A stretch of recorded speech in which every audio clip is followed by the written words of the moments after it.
Halo, selamat pagi semuanya. Apakah hari ini semuanya hadir? Baik, berarti semuanya hadir ya. Bapak harap semuanya sehat-sehat selalu dan tetap semangat karena untuk memulai dan mengakhiri pembelajaran supaya lebih dapat memahaminya dengan baik.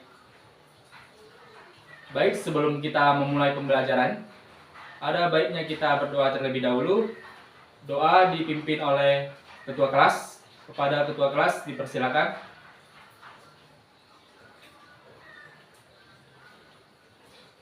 Amin. Doa selesai. Terima kasih kepada ketua kelas yang sudah memimpin.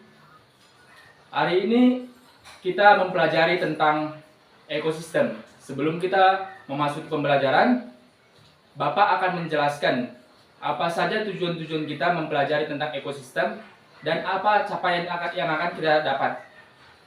Ada 3 tujuan pembelajaran yang akan kita laksanakan hari ini. Semoga adik-adik semua dapat memahaminya dengan baik. Yang pertama, kita akan mempelajari tentang pengertian ekosistem. Yang kedua, kita akan mempelajari tentang susunan-susunan makhluk hidup yang ada dalam ekosistem.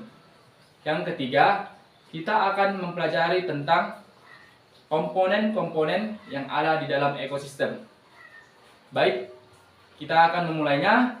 Sebelumnya ada yang pernah dengar apa itu ekosistem? Atau yang tahu tentang apa sih pengertian dari ekosistem? Baik, ada yang tahu apa pengertian dari ekosistem? Baik, terima kasih telah menjawab, tapi jawabannya belum lengkap. Bapak akan melengkapinya. Ekosistem adalah hubungan timbal balik antara makhluk hidup dengan lingkungannya yang membentuk suatu sistem. Sudah paham apa itu ekosistem? Baik, kalau sudah paham, selanjutnya kita akan mempelajari tentang susunan-susunan makhluk hidup yang ada di dalam ekosistem. Ada 3. Yang pertama ada individu, yang kedua ada populasi, dan yang terakhir ada komunitas. Baik, sebelumnya ada yang tahu 3 ini apa? Ya? Oke, baik, terima kasih telah menjawab.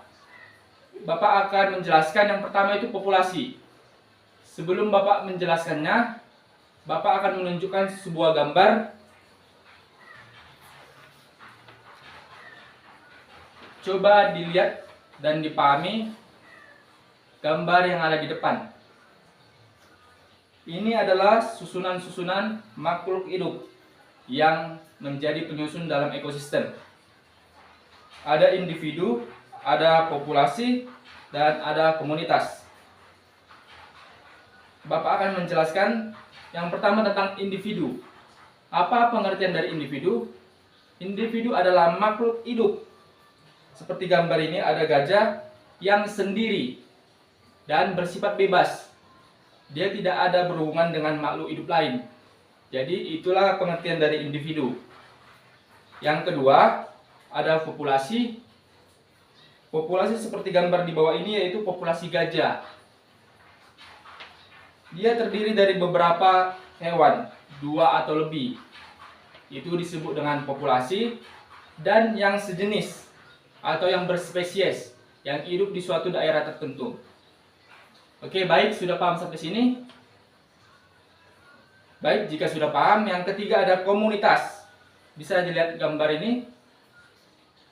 Komunitas dalam gambar ini adalah berbagai jenis hewan yang hidup, bukan hanya hewan tetapi makhluk hidup lainnya yang hidup di suatu daerah yang sama. Bapak ulangi, komunitas adalah berbagai jenis makhluk hidup yang hidup di daerah yang sama. Seperti di gambar, ada tumbuhan, ada sungai, ada gajah, dan rusa. Semuanya hidup di tempat yang sama. Berbagai jenis hewan, bukan sejenis. Baik, selanjutnya Apakah sampai sini ada yang belum paham? Jika belum paham, bisa Bapak ulangi. Oke, baik, semuanya berarti sudah paham. Yang selanjutnya kita akan mempelajari tentang komponen-komponen yang ada di dalam ekosistem.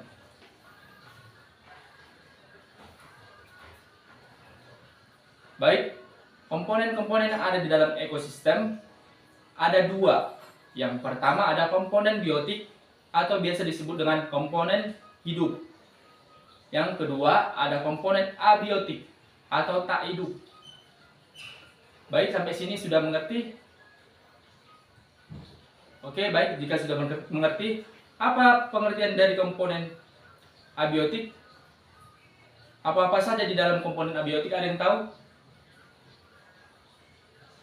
Oke, baik, jika tidak ada, Bapak jelaskan. Komponen yang ada di dalam komponen biotik ada 3. Yang pertama ada manusia, yang kedua ada hewan, dan yang ketiga ada tumbuhan. Ketiga komponen ini sering disebut dengan makhluk hidup. Baik, komponen-komponen biotik ini dibedakan lagi menjadi 3 golongan. Yang pertama ada produsen, dan yang kedua ada konsumen, yang terakhir ada decomposer atau disebut dengan pengurai. Sampai di sini sudah mengerti? Baik, juga jika sudah mengerti, Bapak ingin bertanya, apa yang disebut dengan produsen?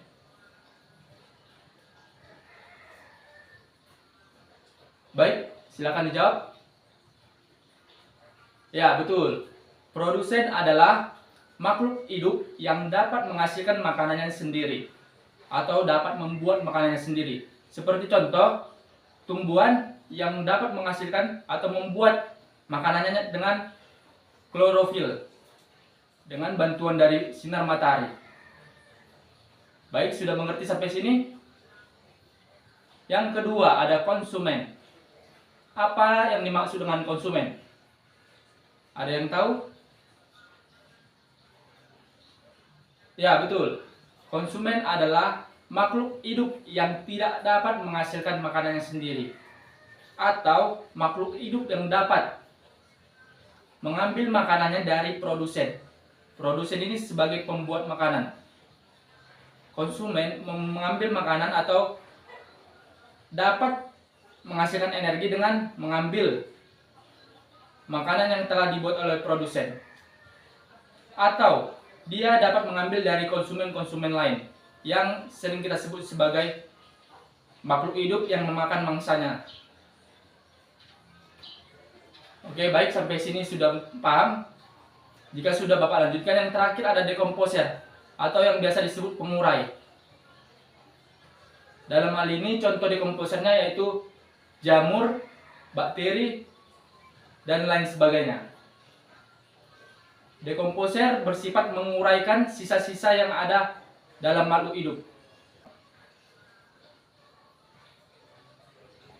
Baik, sampai sini sudah paham komponen biotik? Baik, apa saja komponen biotik yang sudah Bapak jelaskan? Ada yang tahu? Ya, betul. Ada 3, manusia, tumbuhan, dan hewan. Dibagi lagi menjadi 3, yaitu konsumen, produsen, dan decomposer. Yang kedua, komponen yang kedua yaitu komponen abiotik atau tak hidup. Ada yang tahu apa itu komponen abiotik dan apa saja contoh-contohnya? Ya, komponen abiotik ada 5. Yang pertama ada cahaya matahari. Kenapa cahaya matahari disebut komponen abiotik? Karena dia benda tak hidup. Cahaya matahari dimanfaatkan oleh tumbuhan dalam proses fotosintesis atau menghasilkan makanan. Kedua ada air. Air merupakan sumber energi vital bagi semua makhluk hidup, manusia, hewan, dan tumbuhan. Dia merupakan komponen abiotik. Dan yang ketiga ada tanah. Tanah merupakan sumber unsur hara bagi tumbuhan agar tumbuhan bisa hidup. Yang keempat ada suhu. Semua makhluk hidup yang ada di dunia ini dapat bertahan pada suhu dan temperatur yang sesuai dengan kondisi tubuh mereka. Baik, yang kelima ada udara, yang dimana udara tempat kita ini berada sebagai alat pernapasan bagi makhluk hidup, seperti contohnya oksigen, karbon dioksida, dan nitrogen. Baik, selanjutnya Bapak ingin kalian melihat gambar yang Bapak tampilkan di depan. Ini adalah gambar sebuah ekosistem. Bapak ingin kalian mengamati dan melihat kenapa ini disebut sebagai suatu ekosistem. Tadi sudah Bapak jelaskan, ekosistem terdiri dari makhluk hidup yang berinteraksi dengan lingkungannya. Ada komponen biotik dan komponen abiotik. Coba lihat apa saja komponen biotik yang ada di dalam gambar ini. Ada yang tahu? Ya? Ya, betul. Komponen biotik yang ada di gambar ini ada tumbuhan, ada hewan seperti yang digambar, ada gajah, harimau, rusa, dan kuda Nil. Baik, selanjutnya komponen abiotik yang ada di gambar ini, ada yang tahu? Ya, sinar matahari dan air. Oke, baik. Sampai sini ada yang belum paham? Ya, jika semua sudah paham, Bapak akan memberikan kesimpulan dari pembelajaran kita hari ini. Sebelum Bapak memberikan kesimpulan, ada yang bisa menyimpulkan apa saja yang kita pelajari hari ini? Materi tentang ekosistem. Ya, baik. Ya, betul. Biar Bapak berikan kesimpulan. Kita mempelajari tentang ekosistem.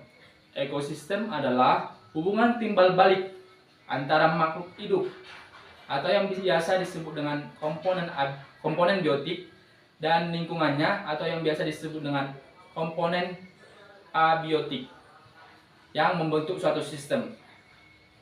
Susunan-susunan makhluk hidup yang membentuk atau menyusun suatu ekosistem dibagi menjadi 3. Yang pertama ada individu, yang kedua ada populasi, dan yang ketiga ada komunitas. Oke, yang selanjutnya, adapun komponen-komponen yang ada di dalam suatu ekosistem ada 3. Ada 2. Peperalat ada 2. Yang pertama komponen biotik dan komponen abiotik. Komponen biotik ini terdiri dari 3. Yang pertama manusia, hewan, dan tumbuhan. Dan ketiga komponen biotik ini digolongkan menjadi 3 bagian lagi. Yang pertama ada produsen, yang kedua ada konsumen, yang ketiga ada dekomposer. Sedangkan untuk komponen abiotik terdiri dari 5. Yang pertama tanah, sinar matahari, uap atau suhu, yang keempat udara, dan yang kelima ada cahaya matahari. Baik, sampai sini saja. Terima kasih sudah memahami pembelajaran kita hari ini. Bapak tutup dengan salam shalom, dan semoga pembelajaran ini dapat menambah wawasan dari adik-adik semua. Terima kasih.